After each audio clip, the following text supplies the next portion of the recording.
अस्सलाम वालेकुम। Current electricity हम दो लेक्चर्स में कवर करेंगे। आज पहला लेक्चर है तो इसमें हम 10 एमसीक्यूज डिस्कस करेंगे, जिसमें से पहला एमसीक्यूज हमारे पास कुछ ऐसे तरह है कि current of 4.8 ampere is flowing through a conductor, the number of electrons per second will B.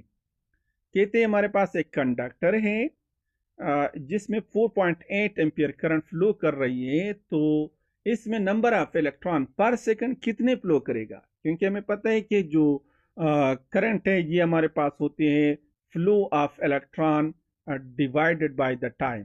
So 4.8 ampere current में कितने नंबर ऑफ इलेक्ट्रॉन पर सेकंड जो है ये फ्लो कर रही है। तो देखिए करंट को हम डिफाइन करते हैं इसी एक्सप्रेशन से, I is equal to Q divided by T से। Q की जगह हम लिखेंगे Ne यानी number of electron multiplied by the electronic charge.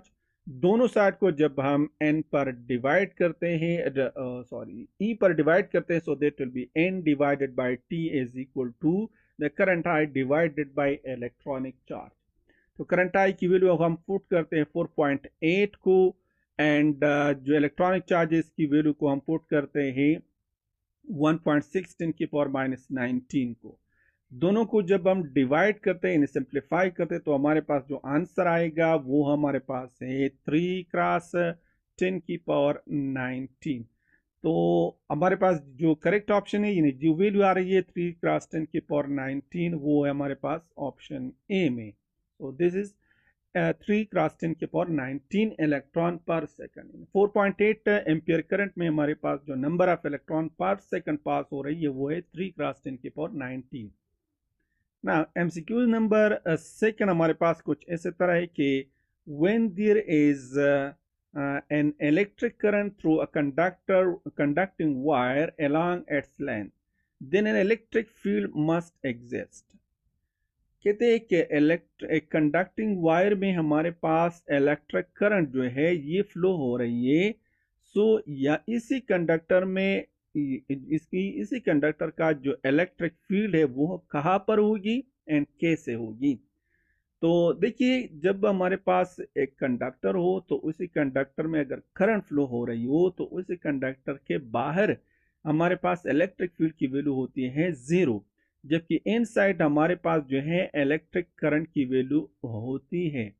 और वो electric current along the direction of current, जो इलेक्ट्रिक फील्ड है उसकी direction along the direction of current होती है। तो लिहाजा हमारे पास करेक्ट ऑप्शन है option C, inside the wire but parallel to it. Now MCQs number third हमारे पास कुछ ऐसे तरह है कि ohm's law is true for. Ohm law कब ट्रू होगी?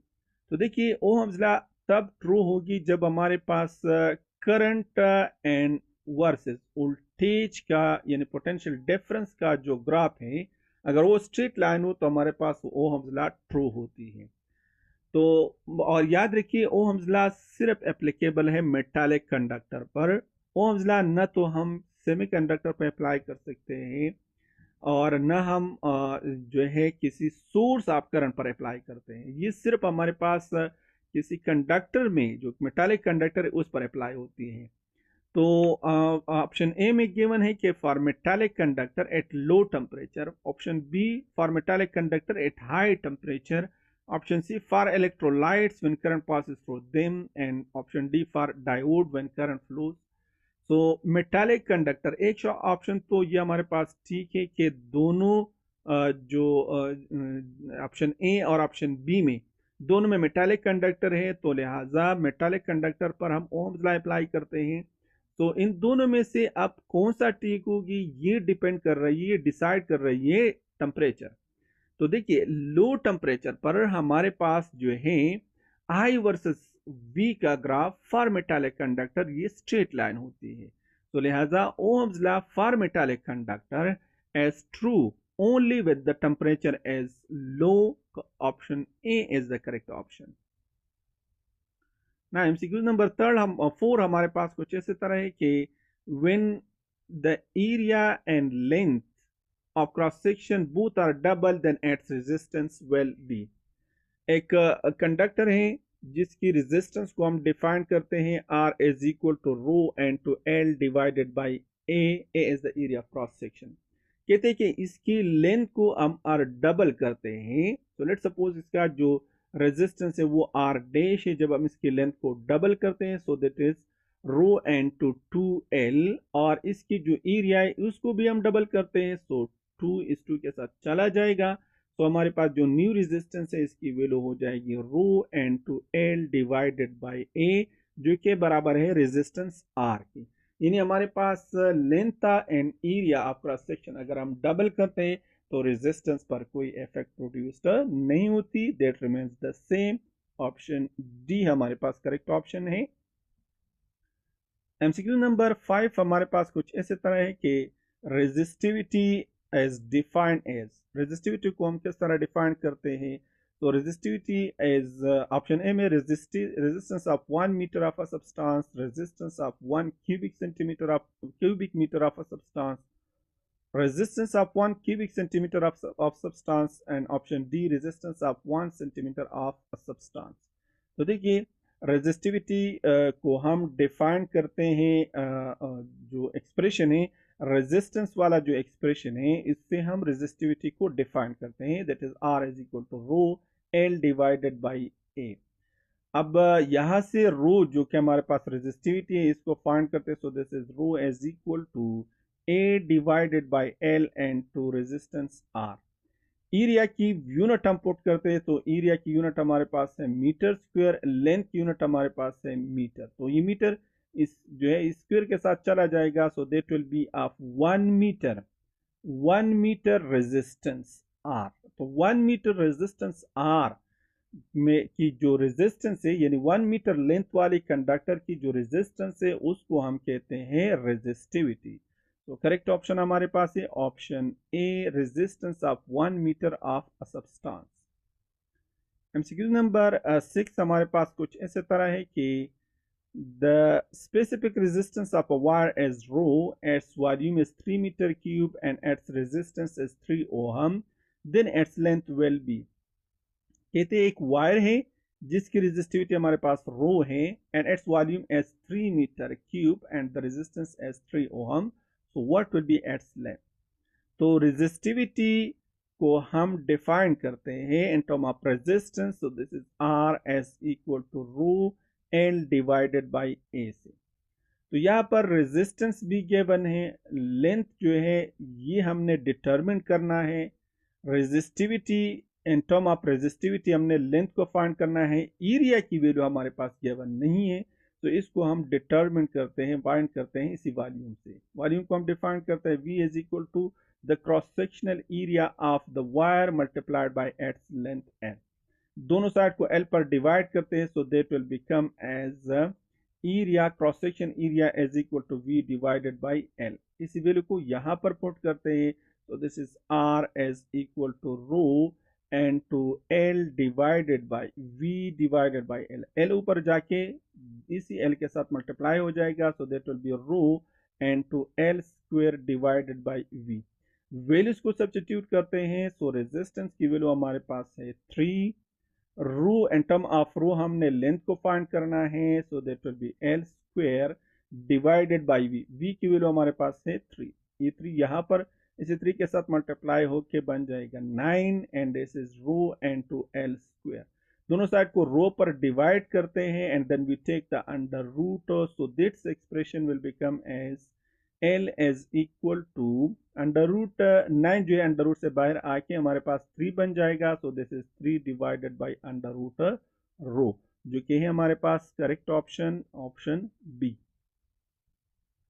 नाउ एमसीक्यू नंबर 7 हमारे पास कुछ ऐसे तरह है कि when the potential difference across a metallic conductor increases, the current in conductor also increases because कहते हैं एक मेटालिक कंडक्टर है, इसके अक्रॉस हम पोटेंशियल डिफरेंस की वैल्यू को इंक्रीज करते हैं, तो इसी कंडक्टर में करंट की वैल्यू भी इंक्रीज होती है। इसकी वैल्यू, इसकी वजह क्या है?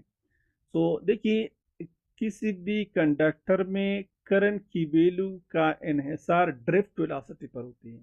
अगर हमारे पास ड्रिफ्ट वेलोसिटी की वैल्यू ज़्यादा हो तो कंडक्टर जो करंट है कंडक्टर में उसकी वैल्यू भी ज़्यादा होती है। और ड्रिफ्ट वेलोसिटी को हम इन टर्म ऑफ एक्सेलरेशन इस तरह डिफाइन करते हैं, that is v is equal to e the acceleration multiplied by the time of relaxation. यहाँ पर एक्सेलरेशन आ गई है, तो एक्सेलरेशन को हम जो है फाइंड करेंगे electric force divided by mass m। तो इलेक्ट्रिक फोर्स हमारे पास है E multiplied by the electric field divided by mass m। यहाँ से जो एक्सेलरेशन की वैल्यू इसको हम पुट करते हैं ड्रिफ्ट वेलोसिटी के इक्वेशन में। तो हमारे पास जो एक्सप्रेशन बन जाएगी वो होगी drift velocity is equal to electronic charge multiplied by the potential difference multiplied by the time of relaxation divided by mass m into length l। अब जब पोटेंशियल डिफरेंस की वैल्यू बढ़ रही हो तो हमारे पास जो ड्रिफ्ट वेलोसिटी उसकी वैल्यू बढ़ जाती है, और जब ड्रिफ्ट वेलोसिटी की वैल्यू बढ़ जाती है तो हमारे पास करंट की वैल्यू भी ज़्यादा हो जाती है। सो करेक्ट ऑप्शन हमारे पास है option C, the acceleration of the charge carrier increases between collision increases the acceleration of the charge carrier and between the collision increases। so option C हमारे पास करेक्ट ऑप्शन है। Now MCQ number 8 हमारे पास कुछ इस तरह है कि it is easier to start a car engine on a hot day than on a cold day. This is because the internal resistance of the car battery। जो cool day हैं उसमें जो हॉट डे हैं उसमें हमारे पास जो है इस जो कार का जो इंजन है वो इजीली स्टार्ट होती है बनिस्बत कूल डे के। तो ये क्यों होती है? It is because decrease with rise in temperature, option B increase with rise in temperature, option C decrease with fall in temperature, option D does not change with change in temperature। तो internal resistance हमारे पास inversely proportional होती है temperature की। तो hot day में हमारे पास temperature ज़्यादा होती है, सो इंटरनल रेजिस्टेंस की वैल्यू कम होगी। सो that will be the option A is the correct option, that is hot day में टेम्परेचर जो है वो ज़्यादा होती है, सो इंटरनल रेजिस्टेंस आप जो कार की जो बैटरी है उसकी इंटरनल रेजिस्टेंस कम होगी। Option A is the correct option. Now MCQ number 9 हमारे पास कुछ इसी तरह है कि for which of the following the resistance decreases on increasing the temperature।